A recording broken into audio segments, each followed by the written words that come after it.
Okay, today here I'm with my friend Ben West. He is a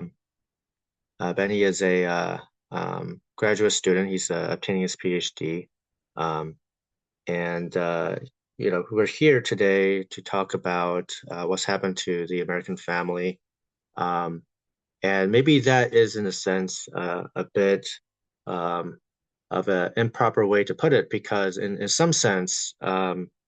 The American family has already from, I think, even the colonial days, um, been of a certain type, which we'll get to, that is really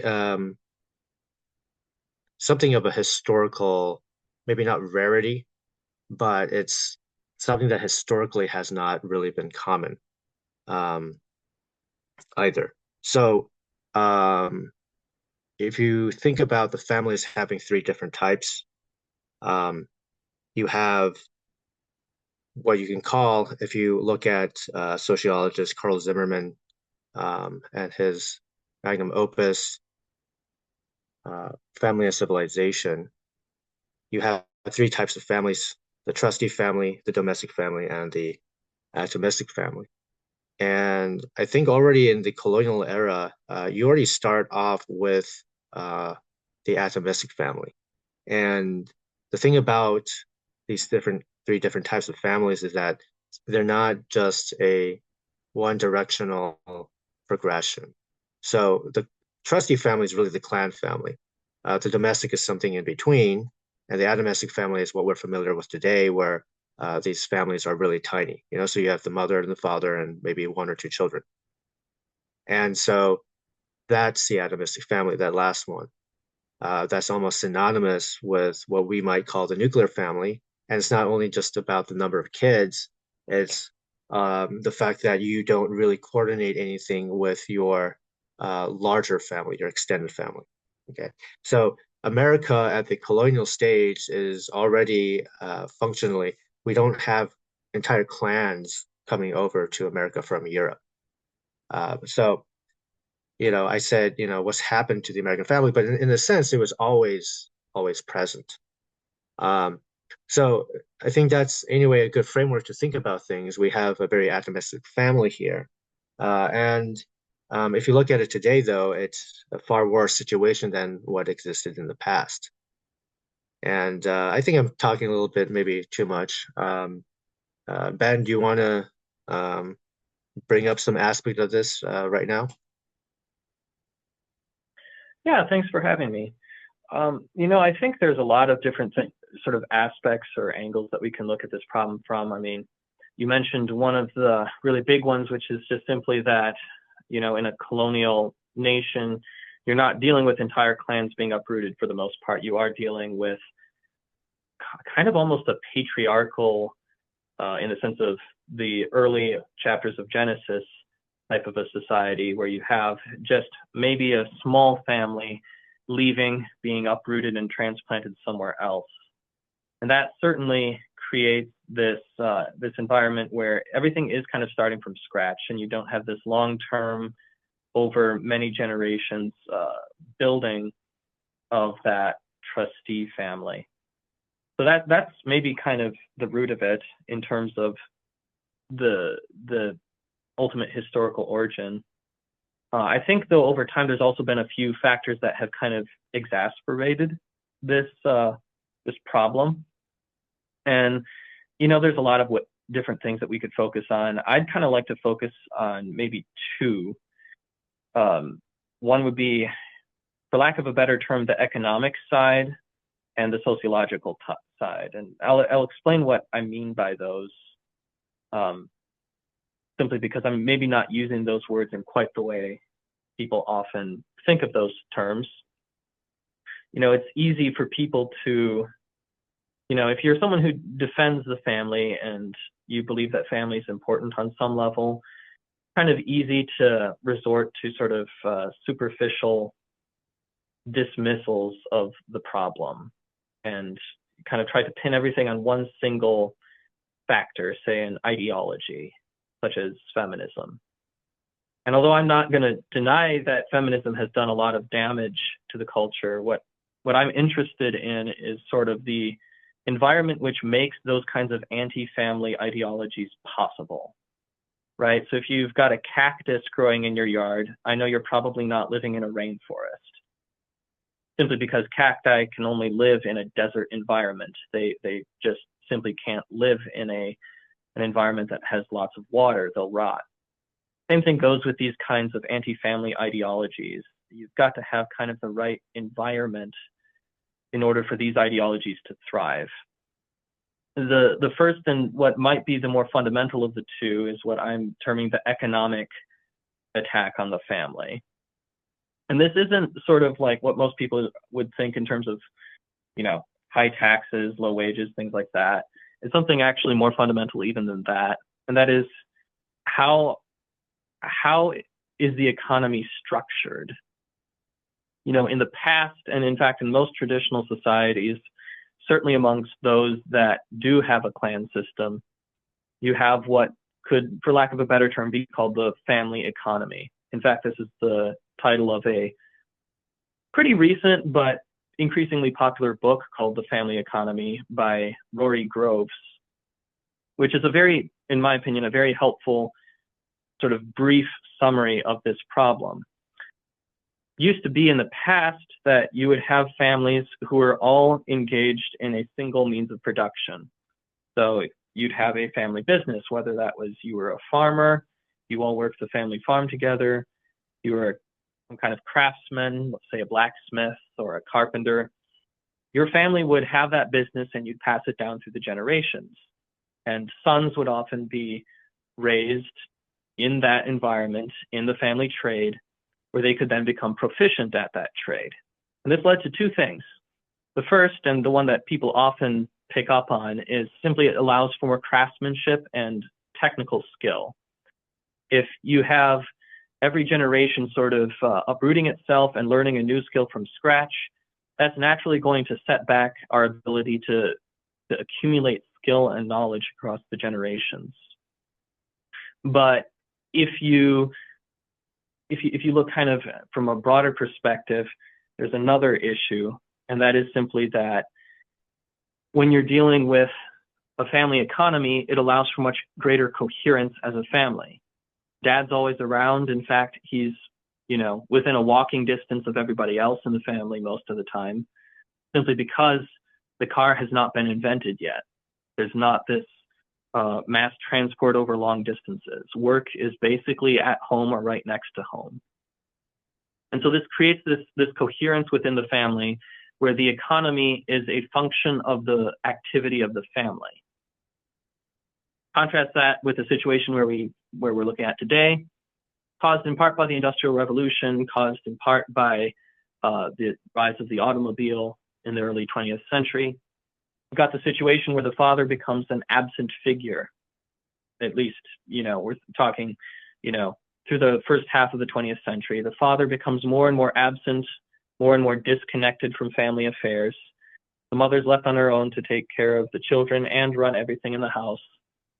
Naturally, wives don't really like that.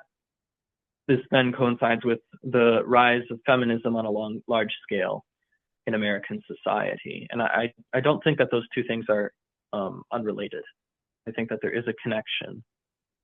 What this means now is that the economy has kind of taken on this different role in society, where now everything exists for the sake of the corporation or for whatever your boss is, who is someone who's outside your family usually. The family is just sort of like a refuge from that world that you go to in the evenings, if at all. This fundamental dynamic makes it very hard to really maintain any kind of coherent family structure. And in my opinion, is one of the major factors that has just led to this complete disintegration that we've seen today. Keeping in mind, of course, what you had said earlier about how the colonial background has also impacted things. Yeah, where you end with there, is this very atomized, financialized um, uh, state of activities. You're no longer a person. You're kind of a um, gerund. So you're always in a state of doing something for money by yourself as an individual. So um, that's something that goes hand in hand with this larger globalized, um, American commercial empire, right? And so this is a polity. And I've said before that I've been denying that America is a civilization. I've been saying that America is not a real country, um, and I don't mean this in a kind of uh, insulting way. I'm really making a diagnosis that this is a polity, but it's really that you don't have a country, you don't have somebody that really acts as a government. You don't have um, these elements there, and so what we do have is a polity. What we do have is an empire, and this empire is one of a very financialized nature. And so, I think where you're starting off makes a lot of sense. Rather than talking about so-called feminism, and I personally don't really like that term because I believe in the rectification of names. If you use the term feminism, it sounds like it's good for women, but it's not. It's terrible for women. And even within what's called feminism, there's a lot of disagreement anyway. You have some people who are actually um, feminists are in favor of what might be called traditional marriage, which also is kind of an umbrella term for anything that isn't this chaotic, disordered mess we have today. But you actually have some people who are in favor of what might be called so-called traditional marriage within feminism. You also have people who are completely against any marriage of any kind of sort. So this label, I think, suffers from being internally incoherent, but also simply misleading because there's nothing that's really particularly pro women in what's called feminism. Yeah, that's a good point. I mean, if you're dealing with trying to call things by their proper names, feminism really is such a vague term, it's almost useless. And even among people who I know who would consider themselves feminists, like you said, there's such a huge range of opinions that the term, yeah, what does it even mean? It's quite a problem, and that's also why it's not terribly helpful to simply try to blame family breakdown on feminism as an ideology, as if it were a coherent ideology. It's really just kind of become a name that we've given to some general trends that we've noticed in society that kind of all revolve around trying to change something about women's position in society, ostensibly for the better. But A, it doesn't really do that, and B, it's a series of observations on trends. It's not really a thorough or coherent analysis of any sort of cultural phenomenon. And that's why just simply reducing everything to sort of an ideology is maybe not that helpful. It certainly doesn't help us figure out what's truly wrong or what could be done to make anything better. And as an incoherent ideology, the real way it actually affects people is through culture and law. And so just simply saying something on a college campus is not really going to change all too much. And, um, you know, you can go to a college and you'll see how people espouse certain beliefs, and then they go out to live in the so-called real world, as if college isn't a real world. It is a real world, and that's why all the activities that you do, uh, whether you sleep around or not, that really does change you. But and that's getting to the idea of chastity, which I think it's a travesty that the West today seems to not have an understanding of what that word actually means. In a Confucian perspective, chastity means you have one man for your whole life. Okay, so you don't get remarried after you become a widow. You also, of course, have not slept with any man other than the man who is your husband or at least will be your husband. Right? That's strictly speaking what chastity really means. And it's become some kind of other meaning where it just means a lack of sexual activity. And that's really a loss of terms. So, if we're thinking about the rectification of names, if we're thinking about the process, proper usage of words, we need to have actual words being preserved that mean the thing that they refer to. So if you lose the definition of or an adjective to describe a woman who's only faithful to exactly one man her entire life, that's going to be a huge amount of problems or cause a huge amount of problems. So again, what you do in college actually does matter. What you do in Las Vegas also matters. All of that matters.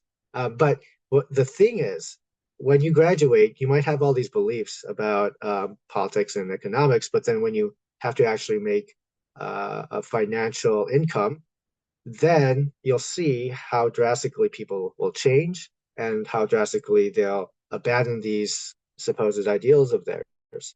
And it becomes a very different reality at that point. So, anyways, my overall point is that you, whatever you hear or espouse in college or on the college campus, does not really directly translate um, outside of your personal actual actions. Does not really translate into the world later out there. Okay. Um, and so what we want to look at is sort of cultural aspect, how this manifests in terms of cultural works, okay, television and so forth, how this finds its way into law. Um, so if you look at culture, um, you know, there are a lot of television shows that really demonstrate a kind of life. I mean, just look at how television shows necessarily work, right?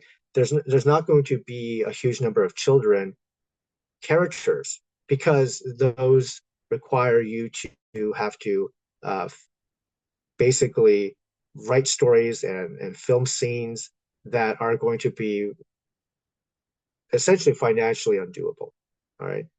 Just because you have to have all these actors accounted for and coordinated when they can't really act all too well anyway in the first place. And then you have to write characters and you have to create conflict and it really just simply doesn't work. So you already have a mischaracterization of how things actually work or could work um, or simply are on television. And it's these cultural works that really convince us, okay, you know, you can date around, you could sleep around, and then you'll just be completely unaffected by the time you get married. Legally, what we have is a lot of these laws ranging from anything like no fault divorce, which already implies the way a certain kind of nature to how marriages are that you could just fall out of love, right? You also have other things like this um, drive towards homogenization of both social stigma as well as legal standards moving towards the age of 18, which doesn't really make any sense historically, biologically, and is really a recent drive. It's a recent drive to stigmatize this. So if you actually look at um, even cultural works by Hollywood, which of course leans very liberal, um, you don't really see this sort of stigmatization between a relationship of, say, somebody who is, say, like 20, somebody who is 16. That doesn't really occur um, until honestly last, say, actually 10, maybe 15 years. All right. Because if you actually look at a lot of television, even up to the 90s and early 2000s, there are these sorts of things where it's sort of like, okay, is there a romance blooming between this person who is already graduated high school and somebody who is still in high school? Okay, that's actually something that's kind of a common trope. And that's really kind of interesting to me that there's this drive towards really highly stigmatizing that. But also, even before that, there was there's of course been laws that are strictly speaking about preventing a person before 18 and after 18 from literally sleeping together, right? Not just having any kind of you know um, relationship that might end up in marriage, right? It's just kind of where the focus there is actually, well, you can't do this activity, but that's somehow bled into, oh, you can't actually be in any kind of relationship that's, inherently now considered suspect, right? Like even a friendship, right, between a 20-year-old male and a 16-year-old female is in and of itself going to be highly um, considered suspect these days. And I'm saying that that's actually a relatively new shift. If you're looking at any kind of television programs that were made, certainly before the year 2000, but even before the year, say approximately 20, say 14 or 15. Yeah, I mean, looking at the big scale, you can see how there's a lot of different society-wide influences that are shaping things. Like you said, there's legal, and then we can also talk about cultural, uh, entertainment aspects that have been influential. I also think another aspect that's worth considering, and this is kind of going off my earlier point about the economic changes, is what I'm calling a sociological change. And what I mean by that is that there's a change in the way in which generations interact. Now, maybe one of the most blatant ways that this appears is the disrespect for elders, which you see so much nowadays. I mean, certainly there's always been some differences between generations, but the generation gap has just become so much wider, such that children who are even born 10 years apart from each other now almost exist in completely different worlds. And I think that the breakdown of the family economy has also precipitated another unforeseen consequence. And that is that it changes the way that cultural knowledge is passed down. So I talked a little bit before about how you lose these intergenerational relationships, you no longer have the ability to pass skill on from generation to generation. But it's not just sort of like technical skills, it's also things like human skills, people skills. The maybe most prominent example that I can think of is just simply the whole question of dating and courtship. How do you find a spouse? It used to be that there was a broadly accepted cultural norm for how courtship worked. You as a young man would see it as your responsibility to court a young woman, receive permission from her father. If you were a parent, you would play an active role in helping find good spouses for your children. Today, though, that's often just sort of dismissed as oppressive. And of course, there are extreme versions of arranged marriage where it's just being done for selfish financial reasons. And, obviously, I think that can be condemned. But, the idea that parents might actually play an active role in helping their children find a good spouse, not been in our culture for probably at least 70 years, if not more. And I think that really is shown in what's sometimes termed the loneliness epidemic, where lots of young people not only are single and probably will always be single because they simply don't know how to find a spouse. Also, they might not even have any friends because they don't know how to make friends. They only know how to make social media posts.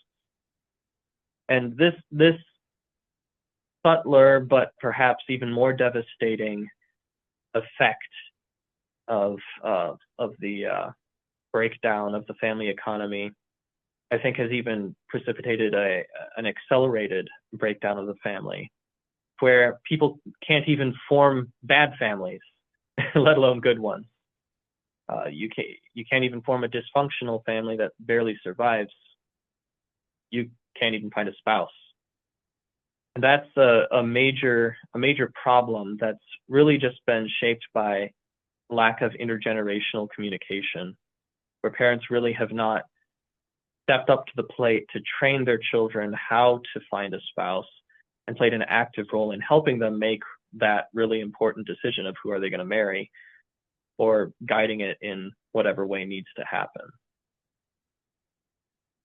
Yeah, I actually think that you know, you kind of put a middle ground here, and between contemporary dating and simply arranged marriages as a sort of courtship.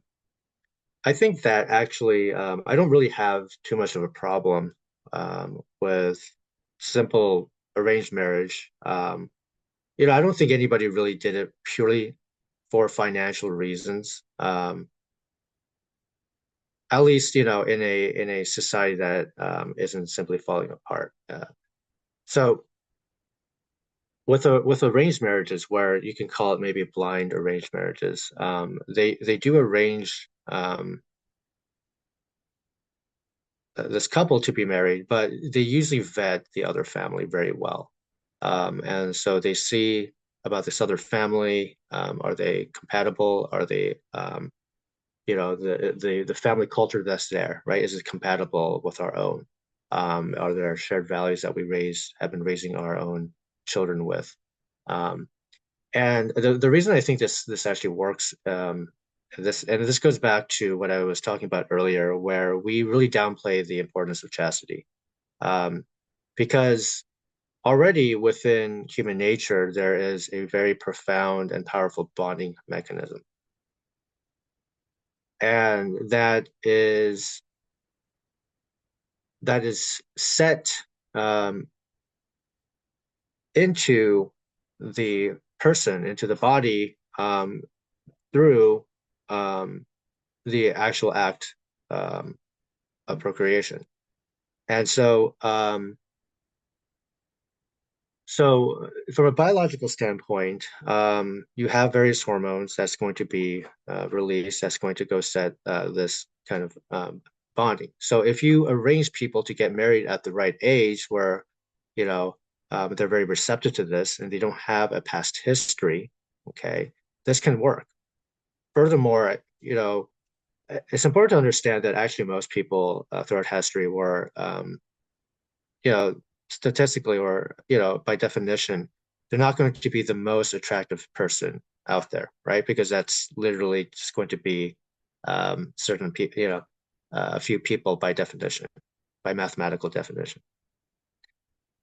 However, um, if you are thinking about um, if you are thinking about who's attractive enough, right? Because that's a different question, right? Is this person attractive enough? Most people, if you're going to be healthy, are going to fit that description. Okay.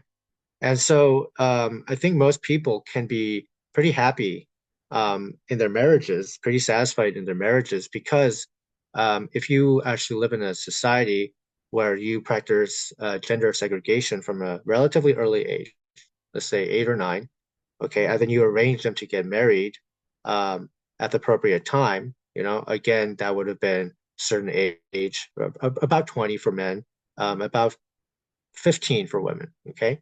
And then you would arrange that marriage, okay, and then that marriage would be consummated. That actually is a good way to set up for very high satisfaction, okay, for a very great happiness within that marriage.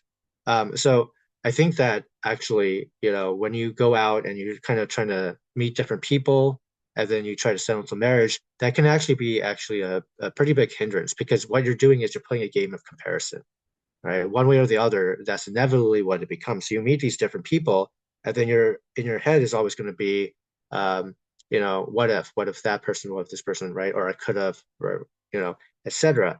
And that actually plants the seeds of dissatisfaction there. And so that's why I think that if you look at history, if you look at Confucian societies, they generally go towards a kind of arranged marriage that's almost blind. It's because of those realities there. Um, you know, Hollywood, of course, demonstrates the very opposite, right? You're supposed to go kind of find yourself while at the same time dating so many different people, and then there's always implied, heavily is implied or explicitly stated that there's sexual intimacy, and that is really the complete opposite of what it really ought to be.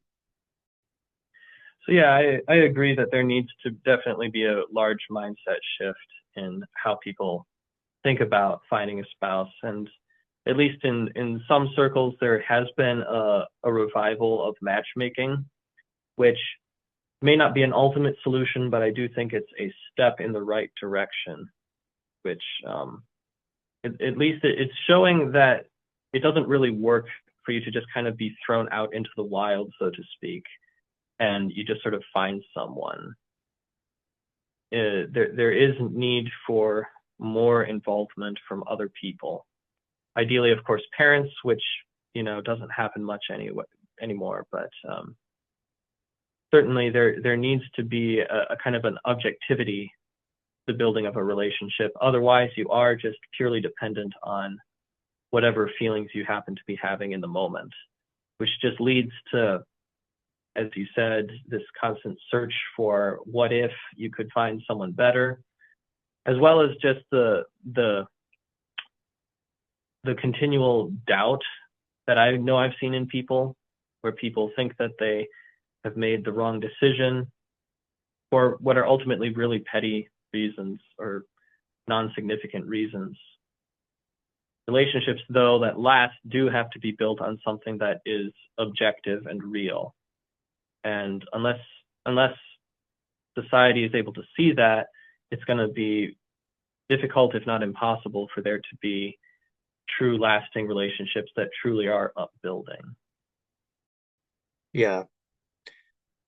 So let's go back a little bit to the maybe the political dimensions of how political slash legal dimensions um, of why the family is falling apart. If we're thinking about no fault divorce, and we're also thinking about um, what is actually punished by law versus what is left alone.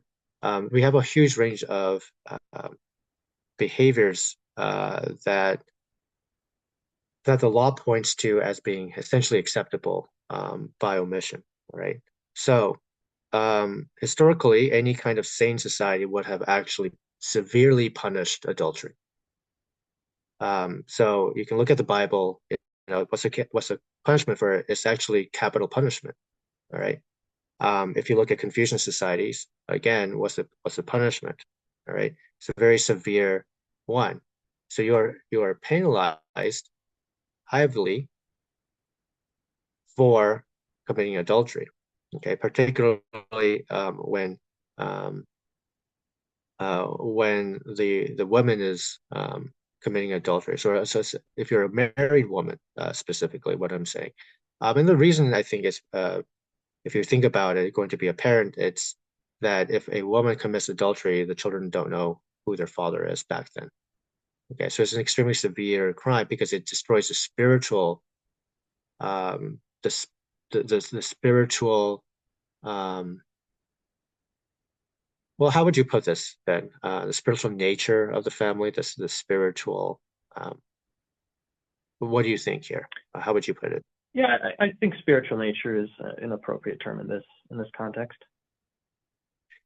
So the spiritual nature of the family is completely destroyed when the children cannot figure out who their father is. So it's extremely it's an extreme problem. So biblically, the married woman would be executed, and also um, the man who slept with the married woman knowingly would also be executed. So it was a very serious crime, right?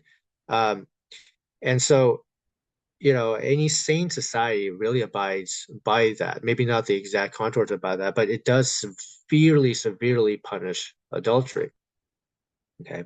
Um, and so that is something that's left unpunished in America today. We also have other kinds of indications of problems, right? No fault divorce already implies that you can just simply fall out of life. You just don't get along, right? That really deprives marriage of its theological purposes.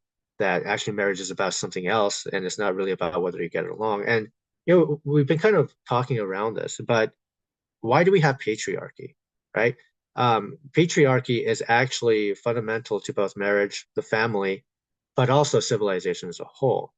And this is where you know, this is where I guess, this is why we talked about or brought up this term feminism, um, because both people who consider themselves so-called feminists will probably say something negative about quote unquote the patriarchy. Um, and so it's helpful to define what the patriarchy really is, which is, well, how would you define it, Ben? Well, I would define patriarchy as a society in which men are taking the leadership role both in marriage and in society generally. And I realize that that is a little bit of a general term, but I think that it's it does have to be somewhat general because exactly what that looks like will depend somewhat on culture. Um, but at least thinking biblically, also not even just biblically, just traditionally, generally, there was some sort of some form of what could be considered patriarchy under that definition. Or were you looking for some other type of a definition of? No, I think that's a good start. It's a fairly broad term, but male leadership is going to be essentially at the heart of it. And why is it that men tend to lead? Well, men actually have certain dispositions, inborn dispositions or dispositions by nature or by the way that God created us, uh, um, that make it so that things are easier when men lead and when their wives follow. All right. So that doesn't mean that women have no role to play in making decisions. If you look at the Confucian analogy, you have basically the husband is like the Lord and the wife is like the prime minister. So prime minister is a really important and honored position. So it's not something to be taken lightly, but but ultimately, the Lord or the king is the ceremonial head, certainly, but also bears the moral responsibility, the moral judgment, um, and the ultimate decision making. Whereas the prime minister is highly talented and takes care of the details and makes brilliant suggestions and so forth. Um, so this kind of leadership is very important for the family. And when we're thinking about the comparative strengths of men and women, right? There are different strengths and natures. So women tend to be um, very affectionate, and this can be a very um, I don't want to say powerful because that's certain wrong connotations, but maybe say of um, we could say duh, right? In the sense of like virtue and power, right? There's a certain virtue from having somebody who is just really believes in you, no matter what. And then there's also a virtue to somebody who is thinking very rational about the limitations of what you can do, right? Likewise, there's a benefit towards somebody having the ability to say, okay, this isn't fair, right? Whereas the other person is saying simply like, I just believe you no matter what, right? So these two things need to work hand in hand. It's a little like what C.S. Lewis talked about in terms of the relative advantages of each gender, um, male or female. So when we're thinking about patriarchy, there is actually a really strong logical rational basis behind this. Okay. And then when we're thinking about the need for gender segregation, this is also another reason why, occasionally you might have a woman that is pretty logical and so forth. But the reason why they are not really accepted in certain domains is because their presence will actually um, introduce integration, right? You no longer have segregation between male and female. Now you have integration, and with that integration, what you always end up having is some sort of um, essentially illicit affair or something along those lines, right? And that overly complicates things. That causes all sorts of problems, and so that's why generally we do not we do not really allow women to hold office, right, in a Confucian setting.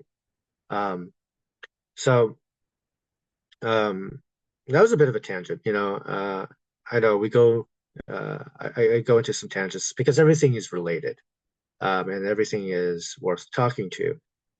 Sorry, talking about. Um, but Yeah, it is yeah, all related, you know. yeah, And I know we've got to go soon, but I would like to bring out kind of on your point about the natural differences between men and women. It has always struck me as very humorously strange that the people who generally identify themselves as feminists generally go about trying to establish the value of women by saying that they need to be more like men in order to be valuable, yeah, which I find to be a completely self-contradictory premise. True feminism, if there were going to be such a thing, would involve valuing women for what actually makes them unique and different from men. But of course, that's not the dynamic that's at play in this culture. yeah. I think this is maybe a good way to talk about um, uh, a future discussion we'll have, which is about the Enlightenment and its descendant paradigms. Because the sort of, at the root of wanting to make women more like men is actually a search for power, I think. I mean, would you say so as well?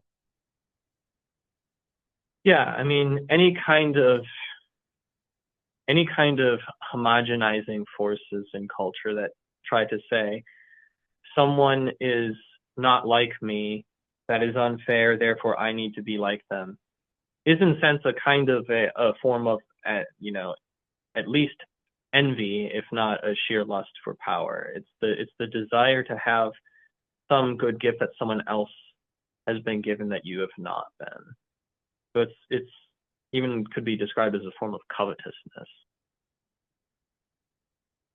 Yeah, there's a certain pursuit of power that comes with, trying to gain something that is of somebody else's domain, right? Of somebody else's role.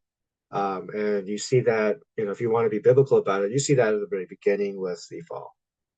There's a covetousness there. Um, and so what we consider to be things like equality or even freedom actually aren't traditional values. They aren't biblical values. They aren't Confucian values. These are actually destructive values. Ultimately, they undermine order. They undermine distinction. Um, they uh, are essentially ways to grab more power beyond what you uh, are justly accorded. So we'll talk about Ben will be back with us another time. And we'll talk about some of those other things. Again, everything is related, so we go into some tangents, and but everything is related. It might seem like, for example, you're reading the Analects. It seems like Confucius is just jumping around all the time, and in a sense, he is. But he also reminds us that everything is connected.